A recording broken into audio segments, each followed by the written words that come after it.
Hello again and welcome to the eighth part of our CSCS problem series. So let us look at the problem statement. There are n cities and m flight connections between them. Our task is to determine the length of the shortest route from the starting city to every city. Okay,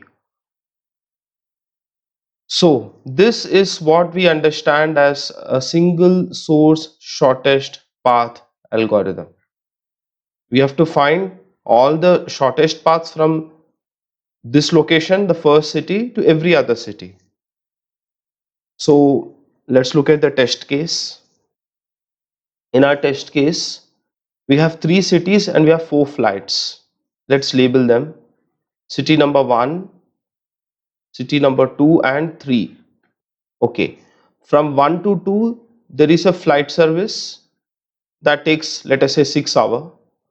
From 1 to 3, let us say the cost is 2. From 3 to 2, from 3 to 2 it is 3. And from 1 to 3, from 1 to 3 there is another service which is 4.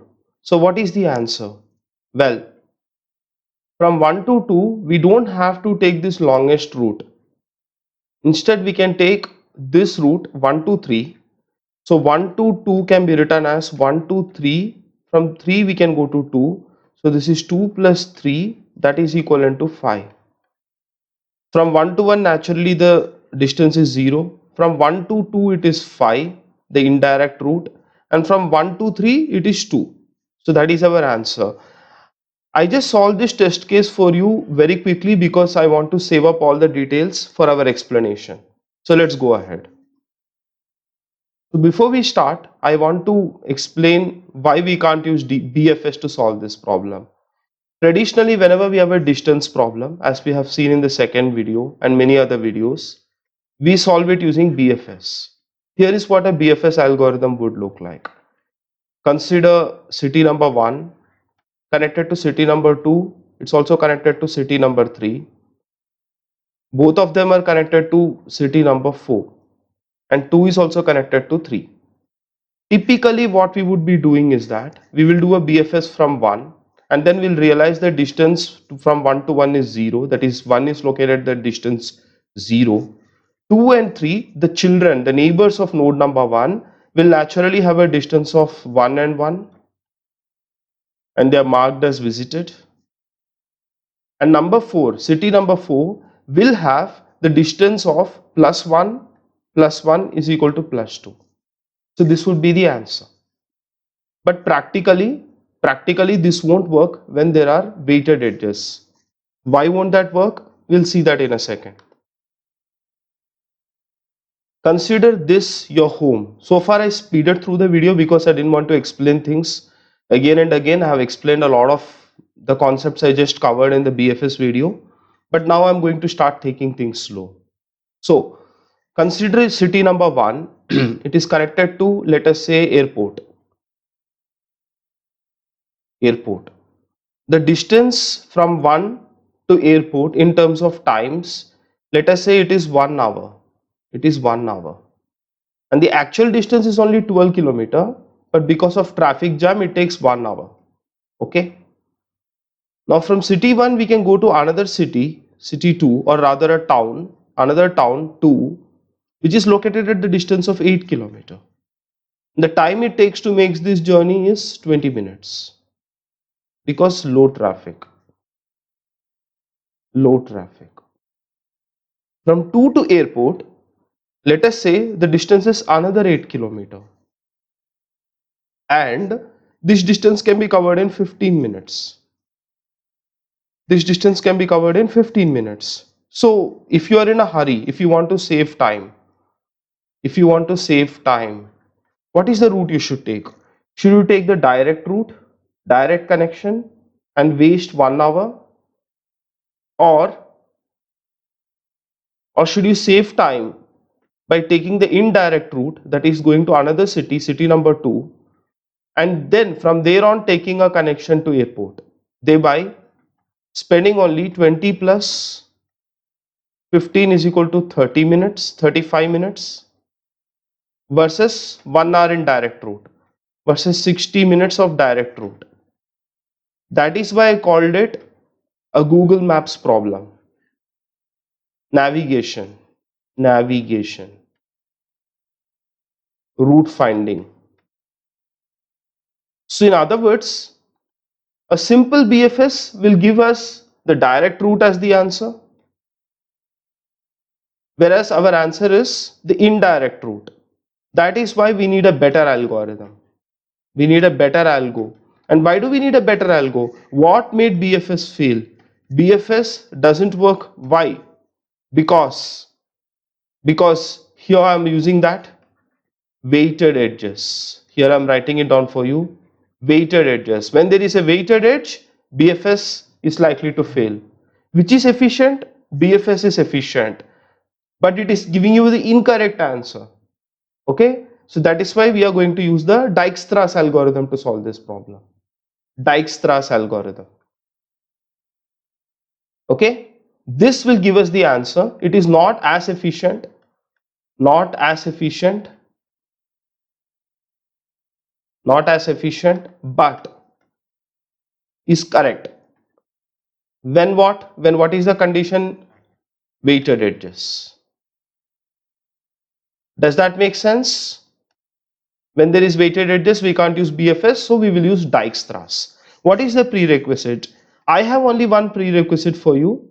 You need to understand heaps, min heaps.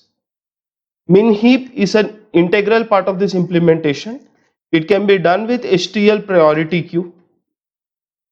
I don't mind if you use that, but I would still want you to go watch the previous video. The previous video in the same series, min heap, and things will be clear. Things will be easy for you if you understand min heaps and then understand Dijkstra's. Okay, then let's go ahead. Dijkstra's algorithm. I want to describe the algorithm in just 3 steps. Save this slide somewhere. Make a screenshot perhaps. This is the heart of Dijkstra's. 3 steps. Just 3 simple steps. We start with the vertex closest to the starting vertex. Okay, that is step number 1. We start with a vertex that is closest to the starting vertex. Then for each vertex, we know that the current path is the shortest. Why? By definition. And then we optimize length of all paths that pass through this vertex. Okay, how does that work? Let me give an example here. Given n nodes 1, 2, 3, 4, 5 until n, they will be greedily processed in the order of how close they actually are. This is very similar to BFS. In fact, that is what we were doing in BFS. But here closeness is based on edge weight. If you think about it, even BFS, that's what we were doing. This is edge number 1, edge number 2, vertex number 1, 2, 3. And then we have, let us say, vertex number 4. So we will first process this because it is the closest. Then we will process the next 2 vertices as these 2. So we will be using a queue for that. Here we will be using a priority queue, right? But the principle is very similar. But there are a lot of differences from implementation perspective. So step 1 is we will be processing nodes in the order of their closeness. And then we will, for each such node, we will optimize each and every path that passes through it. So for each vertex, we'll be looking at potentially all other vertices. And that's why the complexity is about O of V square. Okay. So Dijkstra's algorithm. Let us actually do a dry run. For the purpose of dry run, we will be using our source as A. So in other words, we need to calculate the single source shortest path from A. Let us start the algorithm. Let us label the distances to start. The distance from A to A is 0 and the distance from A to every other node, let us label it as infinity. Why? Because we have just started, we have not processed any of them. So this is our starting point. So source to source it is 0 and source to every other destination it is infinity. That is our first step. Next, what does our algorithm say? An algorithm says that we need to greedily process in the order of how close they are to the source. So what is the node that is closest to source? The answer is A. In fact, A is the only node that has any sort of closeness right now. And the distance between A and A is 0, of course. This was a trivial case, but that is how we start. So now let us look at all the direct connections of A. A has 3 direct connections. A is connected to B. From A you can fly to C. And from A you can fly to D. Okay. Now let us process each of these connections. The distance between A and B is 1. Currently the distance is labeled as infinity. So we will correct it and we will make an adjustment here, a relaxation, and we'll label this distance as 1. Similarly, from A to C, the graph says that we can use distance 4, but we have currently recorded the distance as infinity. So we will do a relaxation and we'll label the distance as 4. Similarly, here we'll label the distance as 5. Okay. Is there any other direct connection? There is no other direct connection. So we will mark A as done. We will never look at A again. Okay. Now an important step.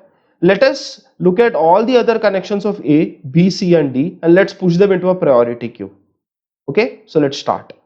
In the priority queue at the very top there will be B, then there will be C, then there will be D because the distances are in that order. Now let us process all of them. From A to B, we know the distance is 1. Direct, indirect, we don't care. This is the shortest node right now. So let us start processing from here. This is on the top of a priority queue. So let's start here. Starting from here, what are the direct connections? Is there any direct connection? Yes, there is a direct connection. It is directly connected to C. And the direct connection, the cost, the distance is 2. Okay, what does this information tell us? If we were to go from A to C, the cost is 4. But if we were first to go to B, like in our Google Maps airport example, from A to B, and then if we go to C, the cost is from A to B it is 1, and from B to C it is 2, that is 3, and 3 is better than 4. So let us update this because we are able to do better, and we will label C as 3. We'll label C as 3 because 1 plus 2 is 3. Is there any other direct connection for B? No, there is no other direct connection for B. So let us label it as done and we don't worry about it anymore. And we should be updating the priority queue. Right now it is still CD because C is still closer than D. So now let us look at the next node in the proximity of order, in the order of proximity. The next node in order of proximity is C with a distance 3. What are the direct connections from C? There are 2 direct connections. One is E, other is D. Let us first look at E. If we go from A to C and then from C to E, the cost is A to C is 3 plus C to E is 3, that is equal to 6, and 6 is better than infinity. So we will relabel it and we'll put it as 6. Similarly, from A to C it is 3, from C to D it is 1, from A to D it is 5, 3 plus 1 is less than 5, it is 4. So we will relabel it and we'll mark it as 4. Okay. Is there any other direct connection? There is no other direct connection. So we are done processing this. We won't worry about it again. Okay. Next, let's look at our next closest location. Our next closest location is D. And what is the distance? The distance is 4. Is there any direct connection from D? There is only one direct connection from D. It is E. What is the distance from D and D? The distance from D to E is 1. So in other words, if we were first to go from A to D and then D to E, we will get the distance as 4 plus 1, that is equal to 5. And 5 is less than 6. So we will update this to 5. Is there any other direct connection? There is no other direct connection. So we will not worry about D anymore. I'm repeatedly emphasizing that we won't worry about a particular node. You will see why that is very important and why that becomes a limitation later on in the video. Okay. So now what is our next node? Proximity order. E. What is the distance from A to E? It was 5. We started from infinity and we have determined the distance as 5. We can't do better than 5. Okay. Is there any direct connection from E? Yes, there is a direct connection from E to B. But do we need to evaluate it? No, we don't need to evaluate it. Why? Because B is already processed. We greedily processed it. We greedily processed it. We are not using dynamic programming. We are using greedy approach. In greedy approach, we know that whatever we processed first is better than whatever we are processing later. So we have already processed B, so we don't need to worry about B again. So we don't need to worry about this connection.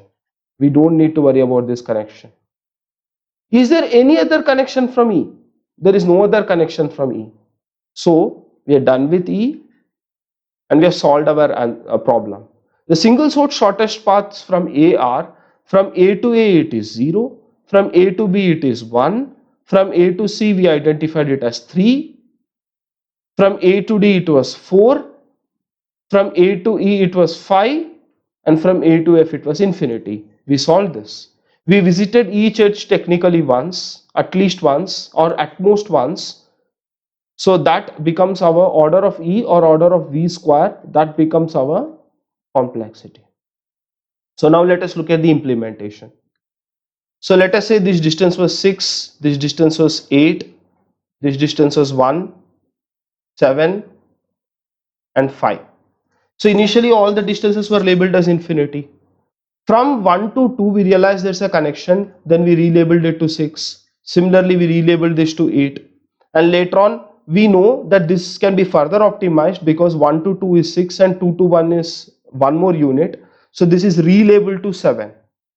Okay. Now I'll go ahead and process this as per Dijkstra's. So this will be relabeled initially to 13 because 6 plus 7 is equal to 13. Later on this will be relabeled to 7 plus 5 is equal to 12. Okay, so how many relabelings did we do? We did it here once, two relabels, and we did 2 more relabels here. So 5 relabels. Okay, basic algorithm, rewind back, you'll understand what I'm talking about. But when we are doing these relabels, because we are using a heap architecture, because we are using a heap data structure, in a heap you cannot delete random elements. Okay, random elements cannot be deleted in heap.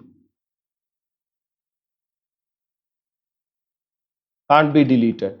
Only the top can be retrieved, but as such random elements can't be deleted. So how do we solve this problem?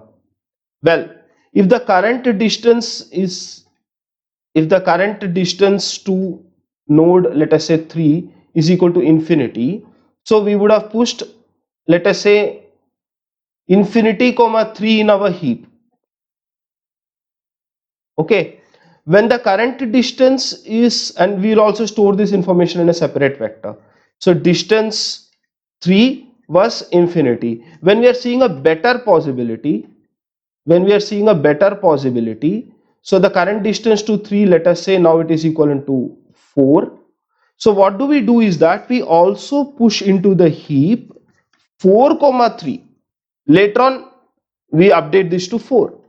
Later on when we see current distance to be to 3 is equal to, we find a possibility is 3. We now push 3 comma 3. Later on we find the current distance possibility is equal to 2. Then we push 2 comma 3. Okay, in what order will they be processed? We'll process them greedily.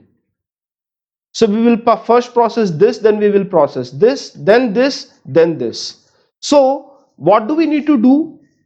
It's fairly simple stuff here. We would have relabeled the distance to 2. So whenever the heap, whatever is outputting the distance is greater than this distance, okay, so let us say here it was 3, it was 4, it was infinity. In all these cases we simply do nothing, skip.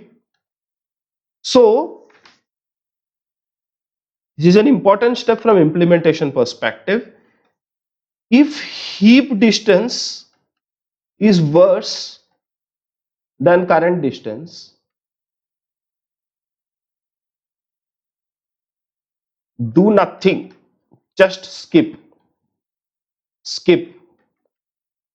Else, well, can the heap distance be greater than, can heap distance be better than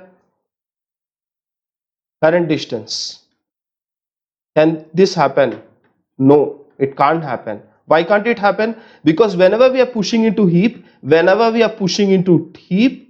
implies we are also updating here. So else, so heap distance will be equivalent to current distance. That will be equivalent to current distance. In this case, what do? We process.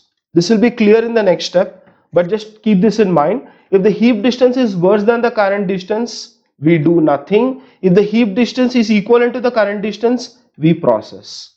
Okay, I hope that will clear things up. So let us see how Dijkstra's works in action based on a priority queue implementation. I've spelled it wrong here. So initially all vertices are set to infinite distance except the starting vertex, which is set to 0. The starting vertex is also pushed in the priority queue. So we retrieve the first element from the priority queue. Having retrieved it, we realize that it is the starting vertex. We don't realize it. This is a matter of fact here. We treat the first vertex as any other vertex. Now we start looking at all nodes that are directly connected. Only direct connections, directly connected. When we do that, we realize that there is node number 1 which shares a direct connection here. This node number 1, originally it had a distance of infinity. The current distance is 4 and 4 is less than infinity. So we rewrite, implies number 1, rewrite your vector, distance vector. Okay, number 2, push in heap. We are to do these two steps. So we pushed into our heap and we rewrote here. Let's continue. Similarly, the distance to node number 7, it is 8. 8 is also less than infinity. So we edit our distance vector and we also push it into the heap. It's a priority queue, so things are arranged as per priority. This is not like a BFS queue. Okay. Now, is there any other node that is connected to 0 and that is not processed? No. We have processed this and we have processed this. So we continue. We continue to the node with the next closest distance. How do you do that? You retrieve from the priority queue. You pop from the priority queue. Pop the top. So on the top of the priority queue was 4, 1. We retrieve it and we start processing the first node. If things are not yet clear, as we keep progressing through our graph, things will be a bit more clear. Okay, so now let us examine all its direct connections. It is directly connected to this. We don't have to worry about this because it's processed already. We don't have to worry about the 0th node. We have processed it and we have red marked it. So we don't need to worry about it. So it is directly connected to node number 7. And what is the connection cost? 11. Is 11 plus 4 less than, what is the current value? 8. 8? No. So we do nothing with this. We are not worried. It is almost as if this connection does not exist. However, when we look at node number 2, we see that there is a connection. The current distance is infinity. So the current distance is infinity. And if we take 4, the distance to arrive to 1, and then we add this distance 8, it is less than infinity. So what do? We rewrite, we strike off infinity and we rewrite here and we push 12 into the heap. Okay, so we are done with that. We are done with this. This was already processed. So is there any other node that is connected to one that is not yet processed? No, there is no such node. So we can continue. We will take out one more element from our priority queue, and this time the element will be the seventh node with the distance 8. Okay. Yes, we have taken the seventh node with the distance 8, and we repeat the same operation. 0 is processed, 1 is processed. So there are again two nodes, both are interesting, both have current distances infinity, so both will undergo a rewrite. Okay, first we looked at node number 6 here. Node number 6, distance is 8 plus 1. 8 plus 1 is equal to 9, that is less than infinity. So we did a rewrite. We rewrote 6 to 9, and we also pushed into our priority queue 9 comma 6. Okay.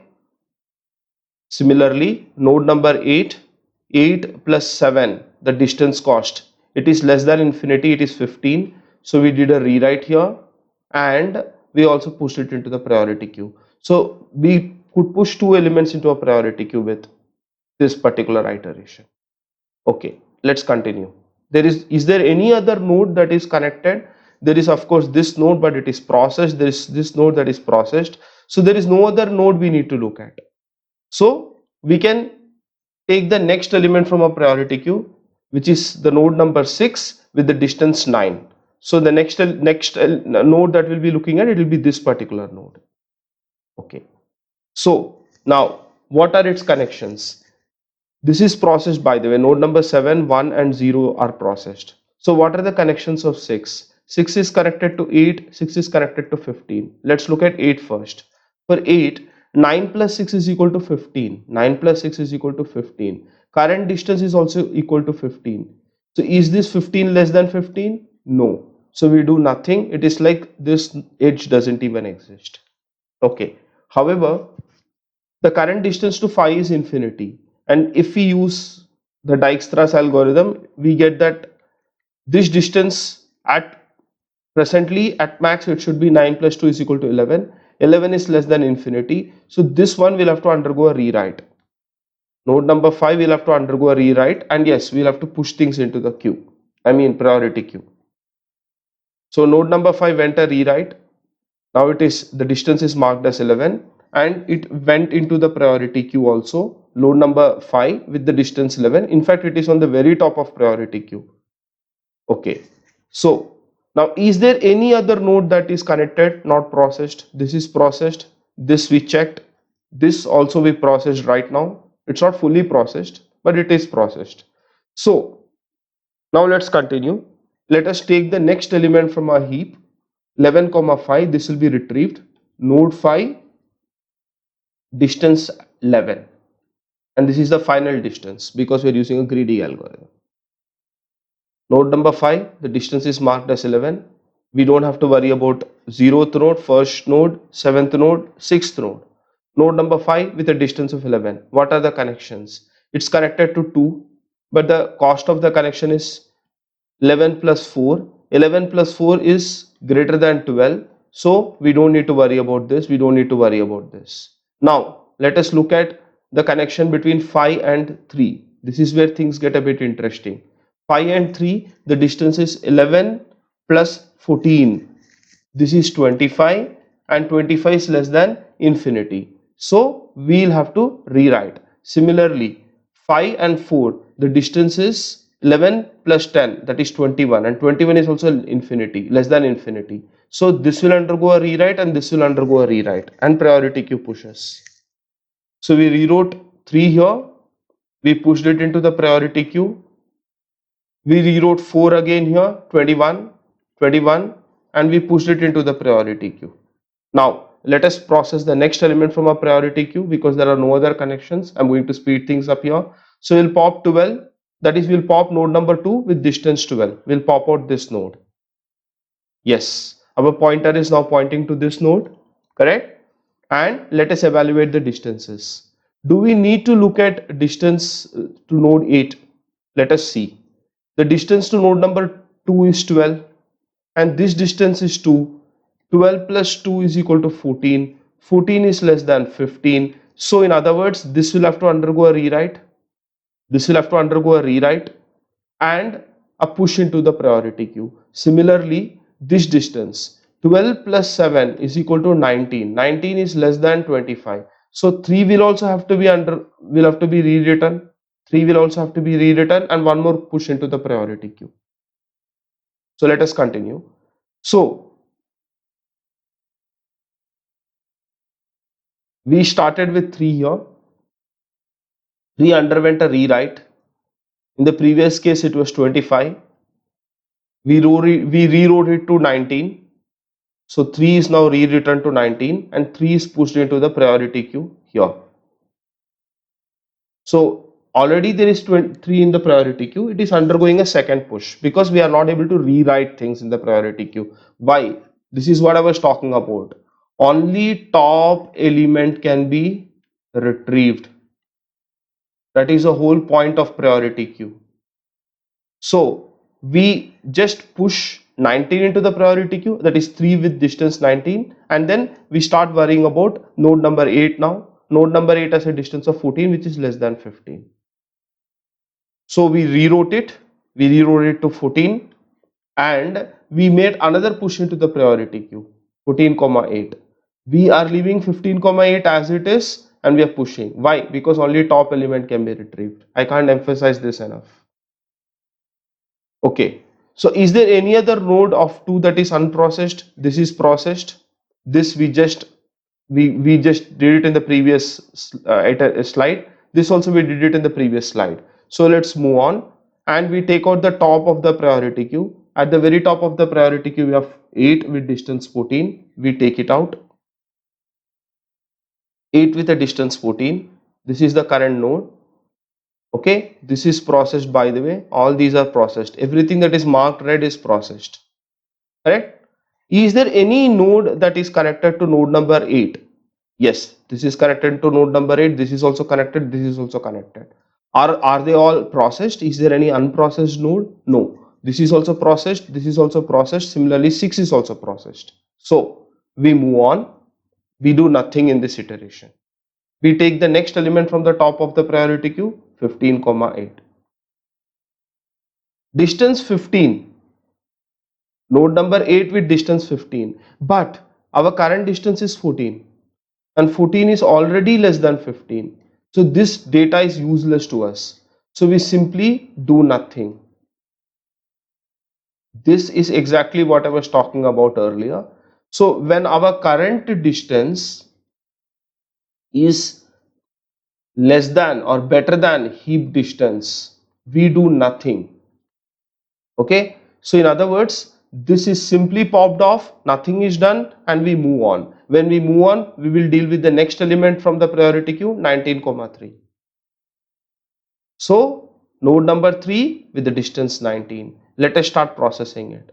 How many connections does it have? It has a connection here, here, and here. Node number 2 is processed, we don't have to worry about it. Node number 5 is processed, we don't have to worry about it. Node number 4. Node number 4 with a distance of 21. What is the distance we can get if we take the route from node number 3? At best, we can get 19 plus 9 is equal to 28. Is 28 less than 19? Or I beg your pardon, is 28 less than 21?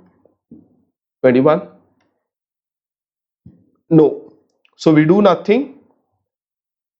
All the connections of node number 3 are processed. So we can move on to the next element in our priority queue, 21,4. We move to the last node, node number 4 with distance 21. Okay. So are there any connections that are unprocessed? There are 2 connections, node number 3, node number 5, both are processed. So do we need to do anything? No. So we can worry about the next element. Next element is node number 3 with distance 25. But node number 3 has distance 19. So distance 25 is meaningless to us. So we simply pop it off. We have emptied the priority queue, and since we have emptied the priority queue, the distances are final.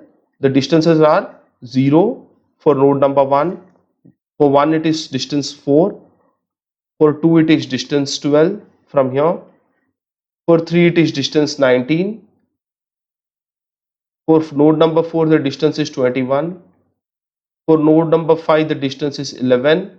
For node number 6, the distance is 9. For node number 7, the distance is 8.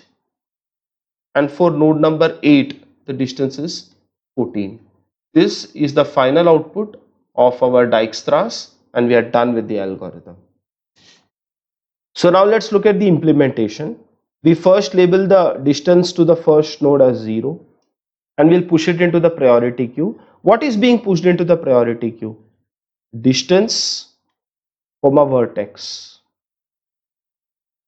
We are processing the first vertex first, so of course we are pushing it into the heap, and the distance is 0.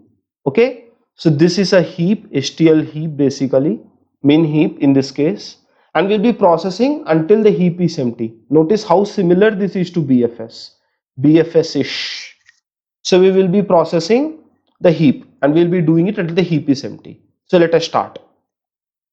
So initially we will be retrieving the first element from the heap. So in this case, the first element would be this node. Now we are asking a simple question. If the current distance, this is the current distance, it is better, if it is better than whatever is the distance we have retrieved, we do nothing, we skip.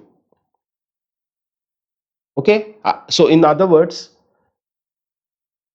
the current distance is 6 and my heap is telling process infinity. I won't process infinity, I'll continue.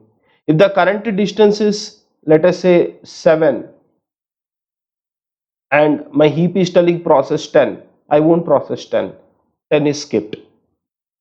Okay, next. Now if it is not the case, that means what? That means we are in an optimal path so far. So we will be processing each child. So from 2 we'll need to process 3 and we'll need to process 4. What this piece of code says is, if the intermediate route is better than the current route, so in this case 6 plus 1, or rather 6 plus 1, 7, had this been 10, let us say it was 10, so 10 is greater than 7. In that case we relabel, we relax, we optimize, and we push the optimized information into the heap. Okay, so essentially this is a heap based implementation of Dijkstra's. If you look at it closely, maybe watch the video again, things will be a lot more clear. So before we go ahead and submit this code, I also want to cover an important topic, the limitations of Dijkstra, when it won't work. So in a typical Dijkstra, what do? We greedily process. It's a greedy algorithm. So we greedily process and we never look back. We never look back. We never look back. Why don't we ever look back? Because in a greedy algorithm, if something is processed, we can't do better. We don't have to go back and see if we can do better. So here is what would happen if you use Dijkstra's here. The distances are labeled as 0, infinity, infinity. Okay, we start from here and we relabel the distances as 2 and of course 4. Okay, now we are done with this. We don't have to look at this again. So we'll look at the next node that is closest in the order of proximity. So that is node number 2. Is there any direct connection from node number 2? There is no direct connection. There is no direct connection. So we don't need to worry about it. We'll mark it as processed. Next, we'll look at the only remaining node, node number 3. Is there any direct connection? There is a direct connection. Do we need to look at it? No, we don't need to look at it. Why? Because this is already processed. So Dijkstra's will return the answer as 0 and this would be 2. Node number 2 would be 2 and node number 3 would be 4. But is that the correct answer? That is not the correct answer. In fact, had we reprocessed node number 2, here is what would have happened. We travel from 1 to 3 in 4 units, and from 3 to 2 we actually end up reducing our distance by 3 units, that is minus 3 units. We travel backwards in time essentially. So the correct answer would have been 1. So the answer is 0 comma 2 comma 1. So but we are unable to do that in Dijkstra's, because if we were to start evaluating the nodes we already evaluated, that would lead to an infinite loop kind of a situation. So in other words, the limitation of Dijkstra is doesn't work with negative edges. Doesn't work with negative edges, definitely doesn't work with negative cycles. So just keep this in mind. Whenever we have negative edges, we'll use dynamic programming.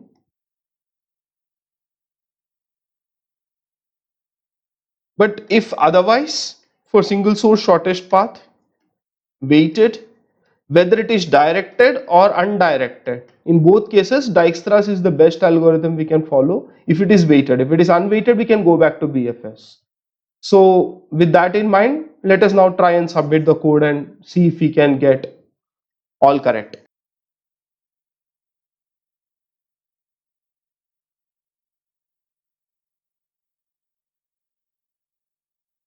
Thank you very much. I hope you enjoyed this video. If you enjoyed this video, kindly subscribe to my channel for more such videos. Please share this channel. Please like and comment and give me your feedback so that I can do better. Thank you very much.